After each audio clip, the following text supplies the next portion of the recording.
Undoubtedly, you have probably all heard of, at one time or another, of the great rope trick. Has anyone ever heard of the great rope trick? Yeah.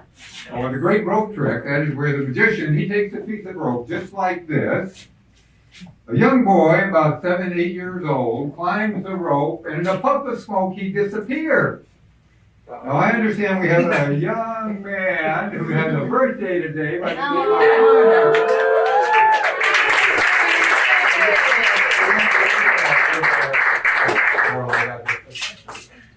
let's figure, you want to come up here, Liam? Connor, be my helper? How about let's all clap our hands?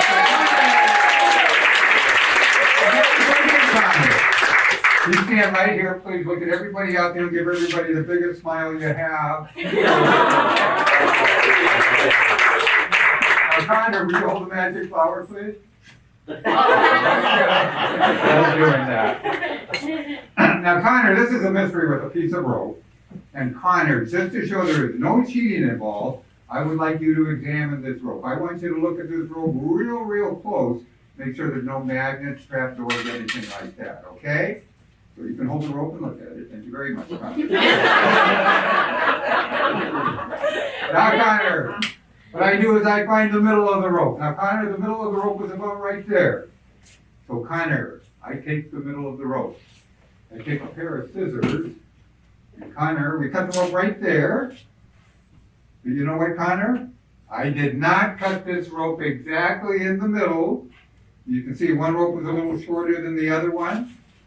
But that's okay, Connor, because whenever that happens, we take the rope like this, and we try it all over again. Okay? We'll do it one more time, Connor. So once again, Connor, I find the middle of the rope. The middle of the rope is about right here. I take the scissors. Connor, we cut the rope right there. And just to make the ends a little more even, I'm going to trim them off a bit. And now, Connor, we come to your big part of the magic. Are you ready? I'm going to give Connor the magic fan. Connor, at the count of 3, would you wave the fan up and down like that, please? So now, Connor, this is my favorite magic fan. I've had this since I was about your age. There's only one like it in the whole wide world. So you promise to be very careful? Okay, so with both hands, take the magic fan, open it up all the way, Connor.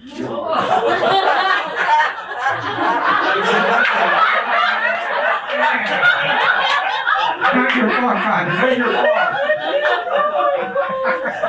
I'm a magician, I'll fix that later. So Connor, when I count to 3, can you wave the fan up and down? And ladies and gentlemen, at the count of 3, everyone please humor me and say the magic word, purple puppy chow. Are we ready? Yes. 1, 2, 3. Purple puppy chow. Look what everyone's done. Along with Connor, you made those 2 pieces of rope. So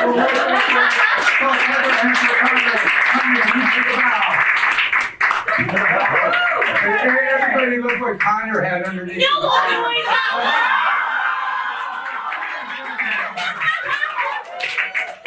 Connor, you didn't look underneath your other arm. No, we got them all.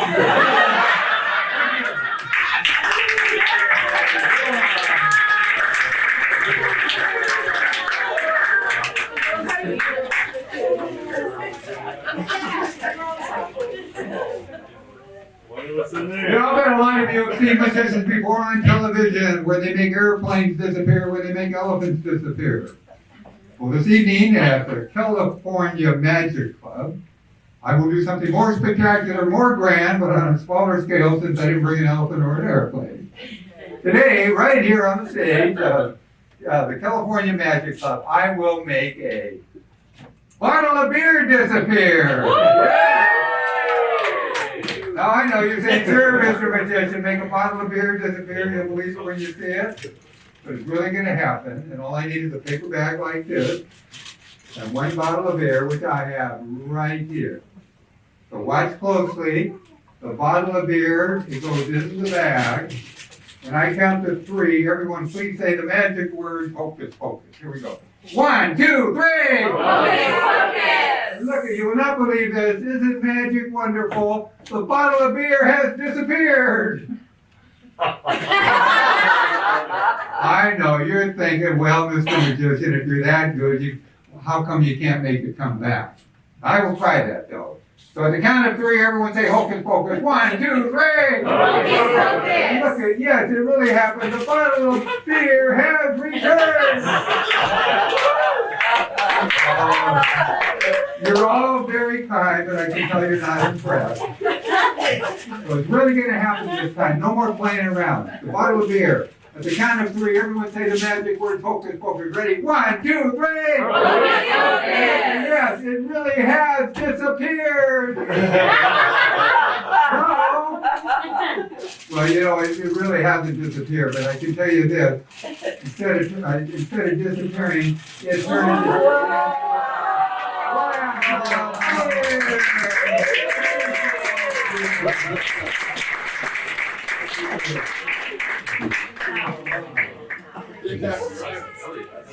Elliot. You know, I bet a lot of you, raise your hands if you've been to Las Vegas before. Quite a few of you. Have any of you by any chance seen the street hustler doing the 3-card Monte? No? Well, it's a popular scam game. I'm going to show you why you should never play it. This will be a public service. But instead of using the small cards, I'm going to use these big cards so it's easier for you to follow. So here's how the game is played. This is the money card, the red card. And these other cards, they're just there to confuse you. So I'm going to do a little cheating. So I want you to keep your eye on the red card. Okay, I'm going to do this slowly too. I mix up the cards like this. I spread the cards out. Then I do what I call the Monte move. Keep your eye on the red card. Now, if we're playing the game, you may bet that the red card's over there, but if you bet it was over there, you would have lost, you see? The 2's over here. Yeah, okay, that was done pretty quick. I'm going to give you another shot at it. Watch the red card. I mix up the cards like this. Now, it's going to be easier to follow this time. I'm going to make the red card a little higher. So everybody watch the red card. I'll do it in slow motion. Red card goes over here. No. You think the red card's over there? No.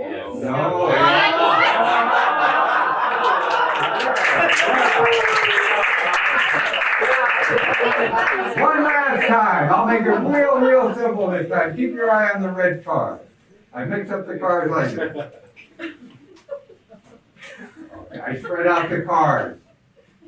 Now to make it even easier for you to follow, I'm going to take the 2, and the 2 goes over here. Now all you have to do is remember is the red card on top or bottom. Watch. Red card top or bottom. You think it's on the top or bottom? I have no idea. Well, it makes no difference because it's not even over here. Red card is, and that's why you never play a game with them.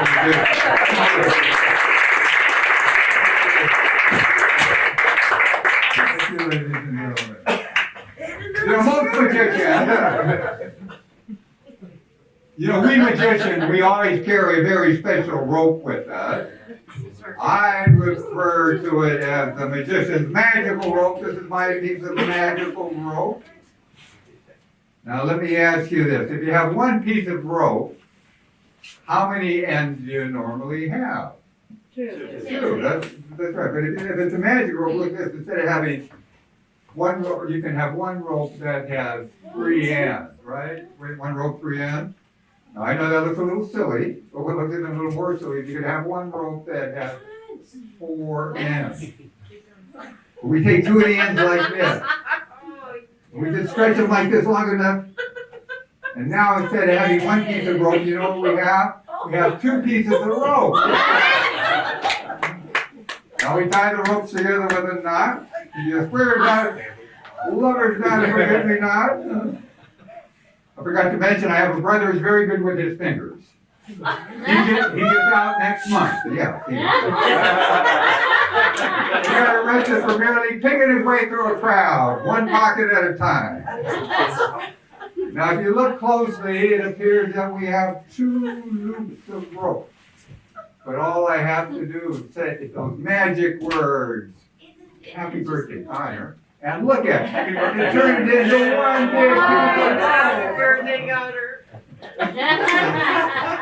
Now from there, This is what I call the disappearing knot. Watch as the knot magically disappears right before your eyes, just like it disappears. Now, for the disappearing knot, this is the appearing knot. Watch as the knot magically appears in the rope. Wow. Now from there, I found it's very difficult to tie a knot in a rope if you have the ends in your pocket. Very, very difficult, but I'll try. Watch closely as the knot materializes just like that. And to make the knot disappear, you just pull on it in reverse and it's gone. But I'm going to let you know how this is done. You know how I do this? I really have a rope with no ends. So I would just carry an extra set of ends with them. I have an extra set right here. I take the extra set of ends. We just loop them around like this. Would you go on with that, please? No way. And it turns into one piece of rope.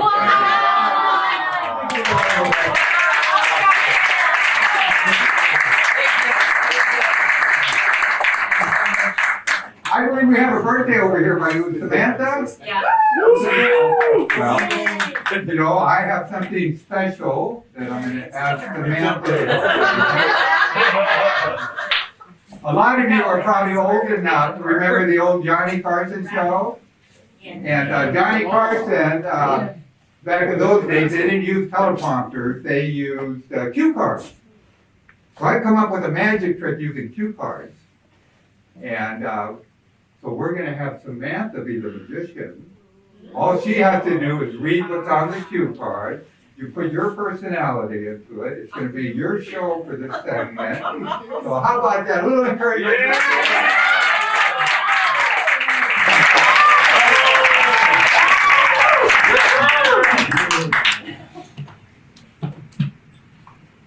Okay, I'm going to give you the microphone. Okay. So all you have to do is put your personality into it and just read what's on the card.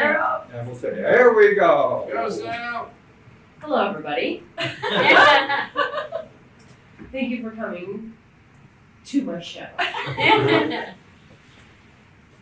am the great Samantha, the best magician in the world. I'm about to show you the most amazing trick ever. For this, I will need a volunteer.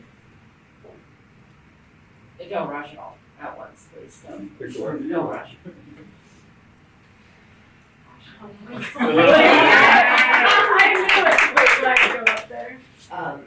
You can stay here. You can stay there. Thank God. What is your name? Ashley. Ashley, thank you.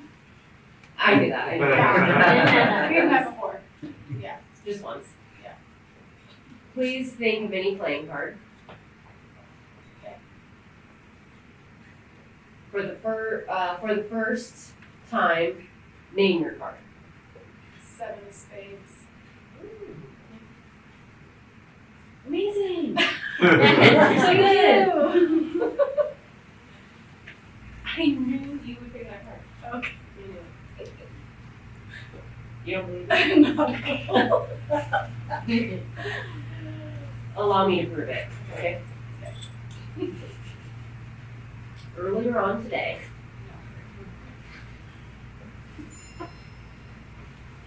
I just had this really funny feeling about one special card.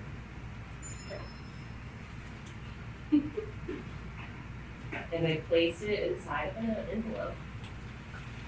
Oh my God. This envelope. Okay. Now we get the drum roll.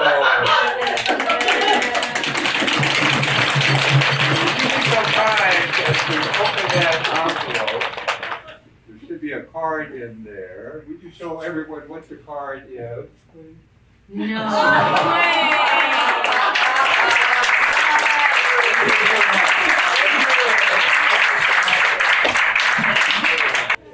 know, one once a month in the mail, I have a new magic trick sent to me. And I've been getting new tricks once a month for the past 30 years. And I came across this trick that I received several years ago, and I haven't bothered to learn it yet, from Acme Magic Company. I mean, this is so old that they had the instructions on one of these little old tapes there. But my wife transposed it onto our iPad. So I thought it'd be kind of fun, before you go home tonight, that you learn how to do a magic trick. So Liam, could you play the bandana trick music, please? Yeah. Here we go. Hello, fellow magicians. Welcome to the world of Acme Magic, your professional mail-order magic company, 100% genuine. This lesson is the mystery of the vanishing bandana. For this mystery, you will need two props. One is a square of darkly colored fabric and a yellow bandana. Pick up the bandana. Now, fold the bandana in half. That's right, fold it in half. Now, fold it one more time. Take the folded bandana and hide it in your left hand. Remember to keep your hand in the natural position. Now that you have mastered palming, we're ready to begin. Open up the folded bandana. Show the audience it is a regular bandana by waving it up and down. If an audience member does not believe it is a real bandana, allow him to wipe his face on it. Now, pick up the dark square of fabric and gather the four corners together, making a little makeshift bag. Using your free hand, fold the bandana along the creases you made earlier and drop it into the folds of the fabric makeshift bag. From the outside of the makeshift bag, squeeze the bandana into a small little ball. What the audience didn't see is that you never really put the bandana in the fabric at all. You really kept it hidden in your left hand. Remember palming? Again, remember to keep your left hand held naturally. Now, make a magical gesture. For the grand finish, fling open the fabric and receive your well-deserved applause. Never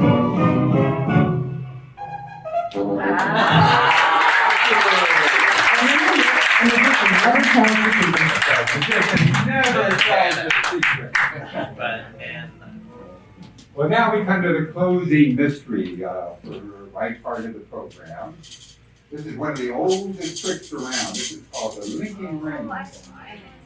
I know. It's over 3,500 years old, and that's pretty old. So I'm going to count the rings, and everybody count out loud with me. Are we ready? There's 1, 2, 3, 4, 5, 6, 7, 8 rings. And for this mystery here, I wonder if this gentleman right there would be so kind as to be my helper. Yes.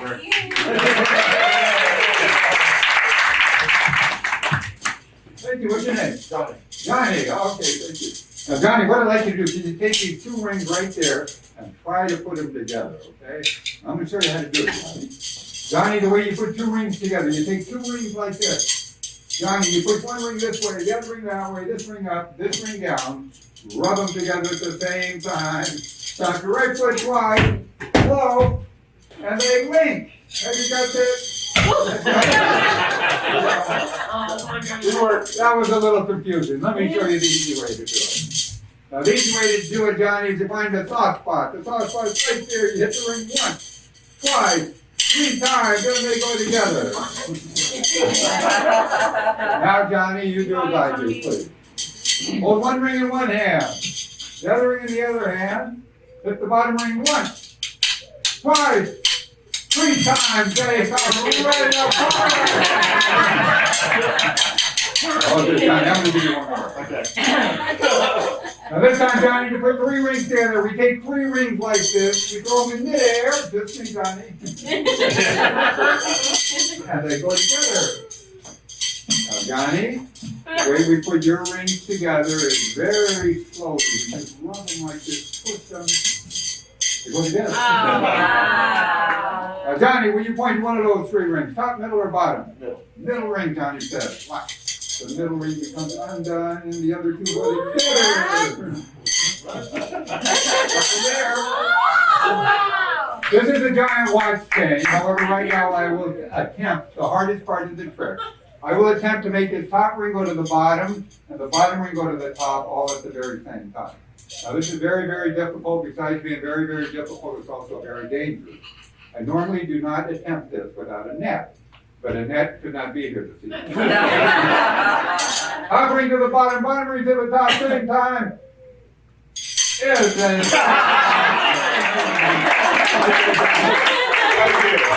really though, the bottom ring can go to the top.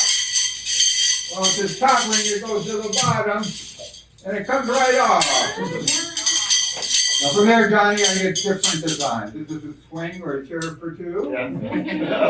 For the baseball fans, this is a catcher's bat. This is called a chair for 1. The world globe. Wow. And you can just imagine this is a flower, okay? Wow. And now, Johnny, your big part in the magic. Are you ready? Yes. Now, Johnny, at the count of 3, when I swing these 2 bottom rings like this, I'm going to give you a magic wand. And at the count of 3, I want you to hit the rings once, okay? Now, the magic wand we will be using, Johnny, is my favorite magic wand. I've had this since I was 9 years old. Only one like it in the whole wide world. I promise to be very careful. Don't hit the rings too hard.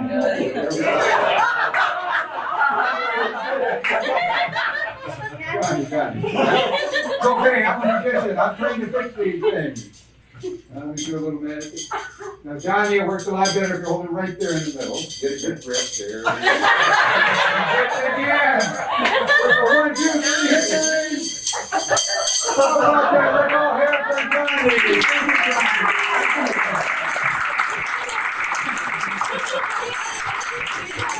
How you doing, Johnny? So there is the 4 rings. We can 8 different places. And right now, we end the mystery and the magic show with one big, giant chain of rings.